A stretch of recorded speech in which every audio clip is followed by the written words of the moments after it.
ਵਾਹਿਗੁਰੂ ਜੀ ਕਾ ਖਾਲਸਾ ਵਾਹਿਗੁਰੂ ਜੀ ਕੀ ਫਤਿਹ। ਮੈਂ ਤੁਹਾਡੀ ਹੋਸਟ ਨੀਲਮ ਕੌਰ ਤੇ ਮੈਂ ਟੀਵੀ 84 ਦੇ ਸਾਰੇ ਦਰਸ਼ਕਾਂ ਤੇ ਸਰੋਤਿਆਂ ਦਾ ਦਿਲੀ ਸਵਾਗਤ ਕਰਦੀ ਹਾਂ ਪ੍ਰੋਗਰਾਮ ਸੱਚੋ ਸੱਚ ਵਿੱਚ। ਜਿਹੜੇ ਇਸ ਪ੍ਰੋਗਰਾਮ ਨਾਲ ਦੇਸ਼ਾਂ ਵਿਦੇਸ਼ਾਂ ਤੋਂ ਜੁੜ ਚੁੱਕੇ ਨੇ, ਹੱਕ ਸੱਚ ਦੀ ਆਵਾਜ਼ ਨੂੰ ਬੁਲੰਦ ਕਰਨ ਵਾਲੇ ਡਾਕਟਰ ਅਮਰਜੀਤ ਸਿੰਘ ਜੀ ਰੋਜ਼ਾਨਾ ਦੀ ਤਰ੍ਹਾਂ ਸਟੂਡੀਓ ਵਿੱਚ ਮੇਰੇ ਨਾਲ ਸ਼ਾਮਿਲ ਨੇ। ਆਓ ਨਾ ਮਿਲ ਕੇ ਅੱਜ ਦੇ ਅਹਿਮ ਇਸ਼ੂਜ਼ ਬਾਰੇ ਗੱਲਬਾਤ ਕਰਦੇ ਹਾਂ। ਜੀ ਡਾਕਟਰ ਸਾਹਿਬ, ਵਾਹਿਗੁਰੂ ਜੀ ਕਾ ਖਾਲਸਾ ਵਾਹਿਗੁਰੂ ਜੀ ਕੀ ਫਤਿਹ। ਜੀ ਡਾਕਟਰ ਸਾਹਿਬ, ਜੀ ਆਇਆਂ ਨੂੰ ਪ੍ਰੋਗਰਾਮ ਸੱਚੋ ਸੱਚ ਵਿੱਚ। ਬਹੁਤ ਸ਼ੁਕਰੀਆ ਜੀ ਡਾਕਟਰ ਸਾਹਿਬ, ਅੱਜ 15 ਮਾਰਚ 2017 2 ਚੇਤ ਨਾਨਕਸ਼ਾਹੀ ਸੰਮਤ 549 ਦਾ ਦਿਨ ਹੈ। ਤੇ ਡਾਕਟਰ ਸਾਹਿਬ, ਪ੍ਰੋਗਰਾਮ ਦੇ ਸ਼ੁਰੂ ਵਿੱਚ ਜਿਸ ਤਰ੍ਹਾਂ ਕਿ ਨਾਨਕਸ਼ਾਹੀ ਕੈਲੰਡਰ ਅਨੁਸਾਰ ਬੀਤੇ ਦਿਨ ਯਾਨੀ ਕਿ ਕੱਲ ਸਿੱਖ ਕੌਮ ਦਾ ਨਵਾਂ ਸਾਲ ਸੀ, ਜਿਹੜਾ ਕਿ ਦੇਸ਼ਾਂ ਵਿਦੇਸ਼ਾਂ ਵਿੱਚ ਬੜੇ ਹੀ ਧੂਮਧਾਮ ਨਾਲ ਤੇ ਸ਼ਰਧਾ ਪੂਰਵਕ ਮਨਾਇਆ ਗਿਆ। ਤੇ ਇਸ ਉੱਪਰ ਆਪਾਂ ਕੱਲ ਪ੍ਰੋਗਰਾਮ ਨਹੀਂ ਕਰ ਸਕੇ ਕਿਉਂਕਿ ਕੱਲ ਮੌਸਮ ਬਹੁਤ ਖਰਾਬ ਸੀ। ਤੇ ਅਸੀਂ ਸਾਰੇ ਸਿੱਖ ਕੌਮ ਨੂੰ ਇਸ ਨਵੇਂ ਸਾਲ ਤੇ ਲੱਖ ਲੱਖ ਮੁਬਾਰਕਬਾਦ ਦਿੰਦੇ ਹਾਂ ਤੇ ਆਸ ਕਰਦੇ ਹਾਂ ਕਿ ਇਹ ਸਾਲ ਸਾਰਿਆਂ ਲਈ ਖੁਸ਼ੀਆਂ ਤੇ ਖੇੜੇ ਲੈ ਕੇ ਆਵੇ ਤੇ ਸਿੱਖ ਕੌਮ ਨੂੰ ਉਹਨਾਂ ਦਾ ਘਰ ਮਿਲੇ ਖਾਲਿਸਤਾਨ। ਜੀ ਡਾਕਟਰ ਸਾਹਿਬ, ਇਸ ਮੁਬਾਰਕ ਦਿਨ ਤੇ ਤੁਸੀਂ ਕੀ ਕਹਿਣਾ ਚਾਹੁੰਦੇ ਹੋ? ਦੇਖੋ, ਸਭ ਤੋਂ ਪਹਿਲਾਂ ਤਾਂ ਅਸੀਂ ਆਪਣੇ ਦਰਸ਼ਕਾਂ ਤੋਂ ਸਰੋਤਿਆਂ ਤੋਂ ਮਾਫੀ ਚਾਹੁੰਦੇ ਹਾਂ ਜੀ ਕਿ ਕੱਲ ਜਿਸ ਕਿਸਮ ਦਾ ਸਨੋ ਸਟਾਰਮ ਔਰ ਨੈਸ਼ਨਲ ਵੈਦਰ ਸਰਵਿਸ ਦੀ ਜਿਹੜੀ ਹੈ ਪ੍ਰੈਡਿਕਸ਼ਨ ਸੀ ਔਰ ਨਿਊਯਾਰਕ ਦੇ ਮੇਅਰ ਨੇ ਸਟੇਟ ਆਫ ਐਮਰਜੈਂਸੀ ਡਿਕਲੇਅਰ ਕੀਤੀ ਸੀ ਅੰਟਿਲ ਮਿਡਨਾਈਟ। ਸੋ ਉਹਨਾਂ ਦੀ ਐਡਵਾਈਸ ਸੀ ਕਿ ਘਰਾਂ ਦੇ ਵਿੱਚ ਹੀ ਰਹਿਣਾ ਔਰ ਕੱਲ ਟ੍ਰੇਨ ਸਰਵਿਸਿਜ਼, ਸਕੂਲਸ, ਅਦਾਲਤਾਂ ਸਭ ਬੰਦ ਸੀ ਜੀ। ਸੋ ਹਾਲਾਂਕਿ ਸਾਡੀ ਟੈਕਨੀਕਲ ਟੀਮ ਔਰ ਤੁਸੀਂ ਵੀ ਆਉਣ ਦੀ ਪੇਸ਼ਕਸ਼ ਕੀਤੀ ਸੀ, ਪਰ ਅਸੀਂ ਇਹ ਸਮਝਦੇ ਹਾਂ ਕਿ ਵੀ ਇਹ ਰਿਸਕੀ ਵੀ ਹੋਏਗਾ ਸੜਕਾਂ ਦਾ ਵੀ, ਕਿਉਂਕਿ ਟੈਂਪਰੇਚਰ ਬਿਲੋ 30 ਹੋਣ ਕਰਕੇ ਇੱਕਦਮ ਨਾਲ ਦੀ ਨਾਲ ਸਲੀਟ ਬਣ ਜਾਂਦੀ ਜੀ। ਸੋ ਅਸੀਂ ਇਸ ਗੱਲ ਦੀ ਮਾਫੀ ਚਾਹੁੰਦੇ ਕਿਉਂਕਿ ਕੱਲ ਦਾ ਦਿਨ ਬੜਾ ਇੰਪੋਰਟੈਂਟ ਦਿਨ ਵੀ ਸੀ, ਪਹਿਲੀ ਚੇਤ ਸੰਮਤ 549 ਜੀ। ਔਰ ਜ਼ਾਹਰ ਹੈ ਭਾਵੇਂ ਹੋਲਾ ਮਹੱਲਾ ਇਸ ਤੋਂ ਇੱਕ ਦਿਨ ਪਹਿਲਾਂ 13 ਮਾਰਚ ਨੂੰ ਸੀ ਔਰ ਹੋਲੇ ਮਹੱਲੇ ਦੀ ਰਾਤ 12 ਵਜੇ ਤੱਕ ਬਹੁਤ ਸਾਰੀਆਂ ਥਾਵਾਂ ਤੇ ਇੱਥੇ ਗੁਰਦੁਆਰਾ ਸਾਹਿਬ ਰਿਚਮੰਡ ਹਿੱਲ ਵੀ ਮਿਡਨਾਈਟ ਤੱਕ ਦੀਵਾਨ ਚੱਲੇ ਔਰ ਨਵੇਂ ਸਾਲ ਦੀ ਸ਼ੁਰੂਆਤ ਹੋਈ। ਬਹੁਤ ਸਾਰੀਆਂ ਥਾਵਾਂ ਤੇ ਕੱਲ ਦੀਵਾਨ ਸਜੇ ਜੀ। ਔਰ ਇਸ ਕੈਲੰਡਰ ਨੂੰ ਥਾਂ ਥਾਂ ਜਿਹੜਾ ਮੂਲ ਨਾਨਕਸ਼ਾਹੀ ਕੈਲੰਡਰ ਹੈ ਉਹ ਪੰਜਾਬ ਦੇ ਵਿੱਚ ਅੰਮ੍ਰਿਤਸਰ 'ਚ ਦਲ ਖਾਲਸਾ ਵੱਲੋਂ ਰਿਲੀਜ਼ ਕੀਤਾ ਗਿਆ। ਇੱਥੇ ਅਮਰੀਕਨ ਗੁਰਦੁਆਰਾ ਪ੍ਰਬੰਧਕ ਕਮੇਟੀ ਵੱਲੋਂ ਵਿਸ਼ੇਸ਼ ਤੌਰ ਤੇ ਜਿਹੜਾ ਹੈ ਇਸ ਨੂੰ ਬੜੀ ਵੱਡੀ ਗਿਣਤੀ ਦੇ ਵਿੱਚ ਜਿਹੜਾ ਉਹ ਛਪਾ ਕੇ ਵੰਡਿਆ ਜਾਂਦਾ ਹੈ। ਔਰ ਅੱਜ ਹੀ ਮੇਰੀ ਸਰਪਾਲ ਸਿੰਘ ਪੁਰੇਵਾਲ ਹੋਰਾਂ ਨਾਲ ਗੱਲ ਹੋ ਰਹੀ ਸੀ, ਜਿਹੜੇ ਕਿ ਮੁੱਖ ਤੌਰ ਦੇ ਉੱਤੇ ਇਸ ਕੈਲੰਡਰ ਦੇ ਰਚੈਤਾ ਨੇ ਜੀ, ਆਥਰ ਨੇ। ਉਹਨਾਂ ਨੇ ਦੱਸਿਆ ਕਿ ਉਹ ਪੈਲਾਟਾਈਨ ਗੁਰਦੁਆਰਾ ਸਾਹਿਬ ਸ਼ਿਕਾਗੋ ਆਏ ਹੋਏ ਨੇ ਪਿਛਲੇ 2-3 ਦਿਨ ਤੋਂ, ਕਿਉਂਕਿ ਉੱਥੇ ਵੀ ਇਸ ਸੰਬੰਧੀ ਖਾਸ ਸਮਾਗਮ ਰੱਖਿਆ ਗਿਆ ਸੀ। ਪਾਕਿਸਤਾਨ ਦੇ ਵਿੱਚ ਵੀ ਜਿੰਨੀ ਇੱਕ ਰਿਪੋਰਟ ਸਾਡੇ ਕੋਲ ਆਈ ਹੈ, ਪਾਕਿਸਤਾਨ ਸਿੱਖ ਗੁਰਦੁਆਰਾ ਪ੍ਰਬੰਧਕ ਕਮੇਟੀ ਵੱਲੋਂ ਇਸ ਨੂੰ ਪੇਸ਼ਾਵਰ, ਨਨਕਾਣਾ ਸਾਹਿਬ, ਦੂਸਰੀਆਂ ਥਾਵਾਂ ਤੇ ਬੜੀ ਜਿਹੜਾ ਸ਼ਾਨੋ ਸ਼ੌਕਤ ਦੇ ਨਾਲ ਸੈਲੀਬ੍ਰੇਟ ਕੀਤਾ ਗਿਆ ਜੀ। ਸੋ ਅਸੀਂ ਸਮੂਹ ਸਿੱਖ ਸੰਗਤਾਂ ਨੂੰ ਇਹ ਜਿਹੜਾ ਸਾਡੀ ਵੱਖਰੀ ਹੋਂਦ ਦਾ ਪ੍ਰਤੀਕ ਹੈ ਕੈਲੰਡਰ, ਇਸ ਤੇ ਮੁਬਾਰਕਬਾਦ ਦਿੰਦੇ, ਕਿਉਂਕਿ ਇਸ ਗੱਲ ਦਾ ਧਿਆਨ ਰਹੇ ਕਿ ਜਦੋਂ ਅਸੀਂ ਕੈਲੰਡਰ ਦੀ ਗੱਲ ਕਰਦੇ ਹਾਂ ਇਹ ਮਹਿਜ਼ ਕੋਈ ਤਰੀਕਾਂ ਦਾ ਜਮਾ ਘਟਾ ਨਹੀਂ ਹੈ ਜੀ ਕਿ ਤਰੀਕੇ ਨਹੀਂ ਉਹ ਹੋ ਜਾਏ। ਸਾਡੇ ਤਾਂ ਵੈਸੇ ਵੀ ਕੋਈ ਨਿਊਮਰੋਲੋਜੀ ਜਾਂ ਐਸਟ੍ਰੋਲੋਜੀ ਕੋਈ ਉਸਦੀ ਅਹਿਮੀਅਤ ਨਹੀਂ ਹੈ, ਨਾ ਅਸੀਂ ਕੋਈ ਗਿਣਤੀਆਂ ਯਕੀਨ ਰੱਖਦੇ ਹਾਂ, ਨਾ ਕੋਈ ਨੰਬਰ ਸ਼ੁਭ ਹੈ ਜਾਂ ਅਸ਼ੁਭ ਹੈ, ਨਾ ਹੀ ਕੋਈ ਥਿਤ ਵਾਰ ਦਿਨ ਕੋਈ ਸ਼ੁਭ ਅਸ਼ੁਭ ਦਾ ਕਨਸੈਪਟ ਹੀ ਨਹੀਂ ਹੈ। ਸਾਡੇ ਤਾਂ ਕਨਸੈਪਟ ਹੀ ਇਹ ਹੈ ਕਿ ਭਾਈ ਮਾਹ ਦਿਵਸ ਮੂਰਤ ਭਲੇ ਜਿਨ ਕੋ ਨਦਰ ਕਰੇ ਨਾਨਕ ਮੰਗੈ ਦਰਸਦਾਨ ਕਿਰਪਾ ਕਰੋ ਹਰੇ, ਕਿ ਮਹੀਨੇ ਦਿਨ ਮਹੂਰਤ ਉਹ ਭਲੇ ਨੇ ਜਦੋਂ ਰੱਬ ਦੀ ਯਾਦ ਹੋਏ, ਰੱਬ ਦੇ ਸ਼ਬਦ ਦੇ ਰਾਹੀਂ ਅਸੀਂ ਰੱਬ ਦਾ ਦੀਦਾਰ ਕਰੀਏ।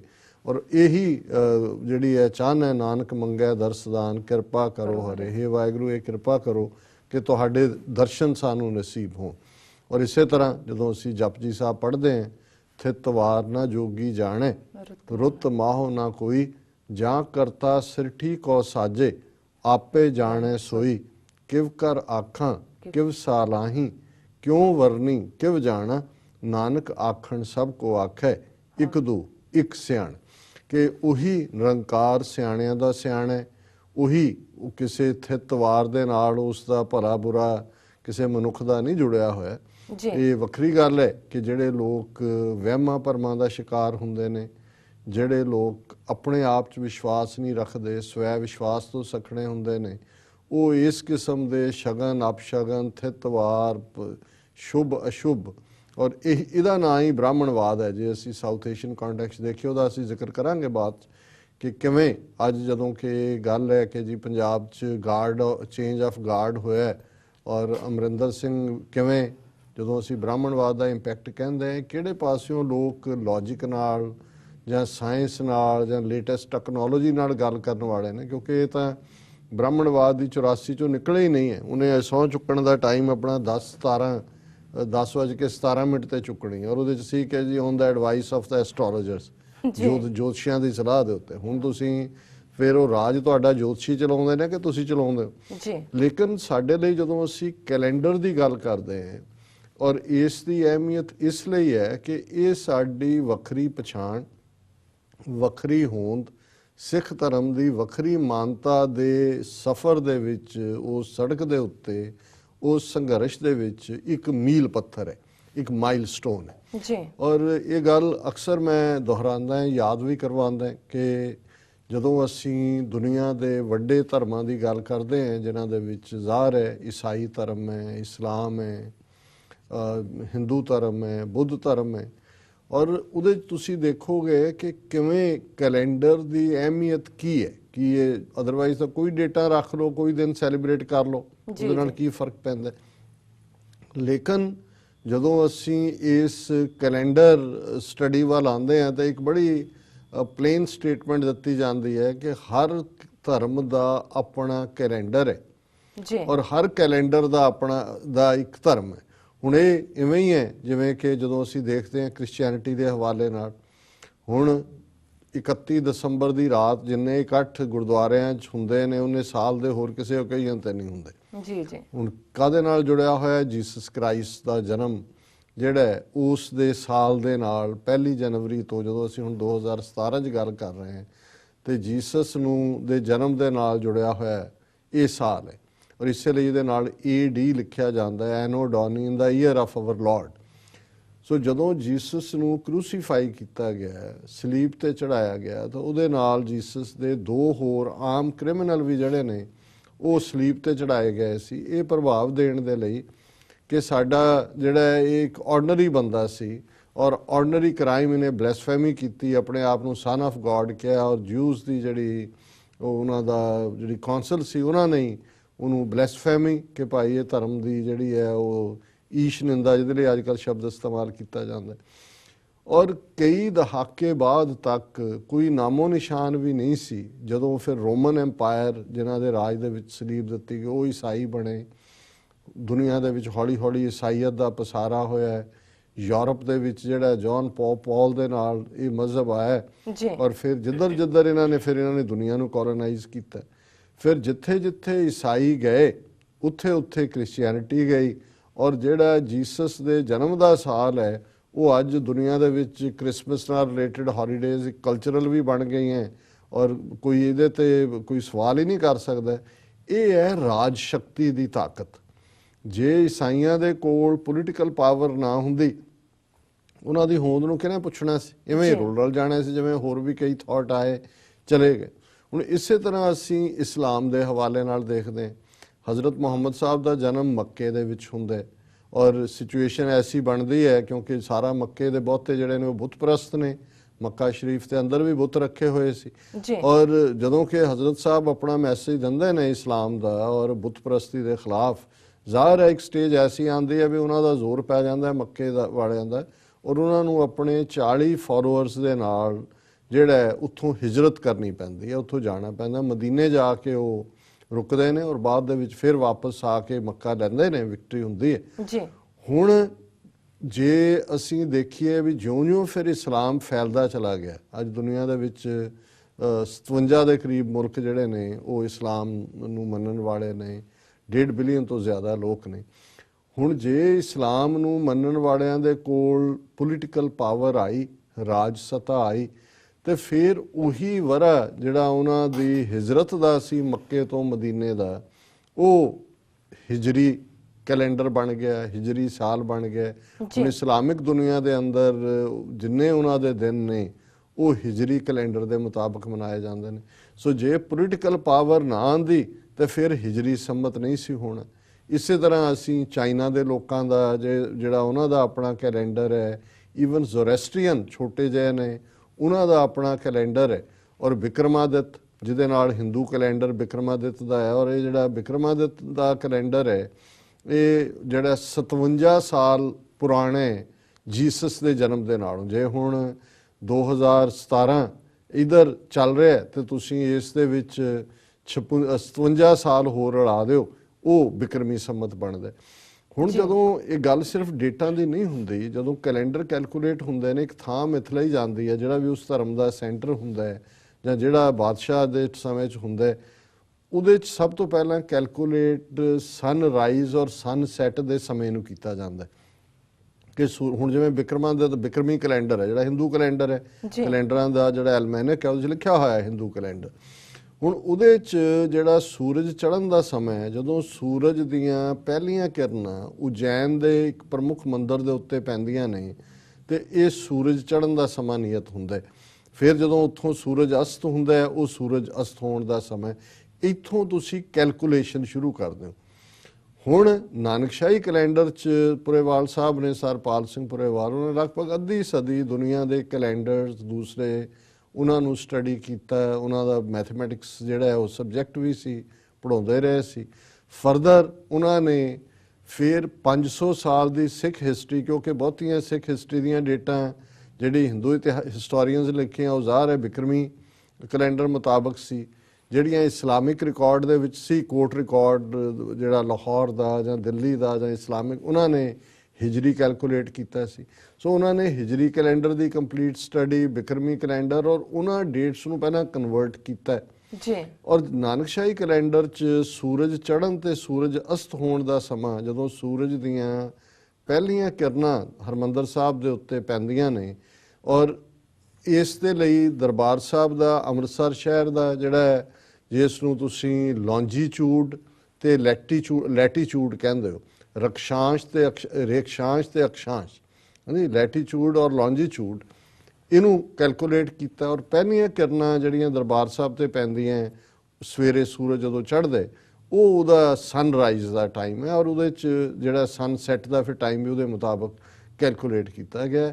ਔਰ ਇਹ ਬੜੀ ਯੂਨੀਕ ਕੰਟਰੀਬਿਊਸ਼ਨ ਸੀ ਉਹਨਾਂ ਦੀ। ਔਰ ਇਸ ਨੂੰ 10, 12, 15 ਸਾਲ ਅੱਡ ਵਿਦਵਾਨਾਂ ਨੇ, institute of Sikh studies, universities, Akal Takht Sahib ਦੇ ਜਥੇਦਾਰ ਵਿਦਾਂਤੀ ਦੇ ਵੇਲੇ ਕਮੇਟੀ ਬਣੀ, 11 ਮੈਂਬਰੀ ਕਮੇਟੀ ਕਰਾ ਕੇ ਅਸੀਂ ਦੇਖਦੇ ਹਾਂ ਕਿ ਇਹ 1999 ਦੇ ਵਿੱਚ ਲਾਗੂ ਹੋਣ ਦੇ ਲਈ ਤਿਆਰ ਸੀ ਬਿਲਕੁਲ। ਉਸ ਨੂੰ ਜਿਹੜਾ ਪ੍ਰਿੰਟ ਵੀ ਹੋ ਚੁੱਕਾ ਸੀ, ਲੇਕਿਨ ਉਦੋਂ RSS ਦਾ ਜ਼ੋਰ ਪਿਆ, ਬਾਦਲ ਰਾਹੀਂ ਟੋੜੇ ਨੂੰ ਬਾਹਰ ਕੱਢਤਾ, ਇਹਨਾਂ ਦੀ ਆਪਸੀ ਜੰਗ ਸ਼ੁਰੂ ਹੋ ਗਈ, ਜਥੇਦਾਰ ਰਣਜੀਤ ਸਿੰਘ ਆ ਗਏ ਜਿਹੜੇ ਨੇ, ਉਹਨਾਂ ਨੂੰ ਵੀ ਕੱਢਤਾ ਗਿਆ।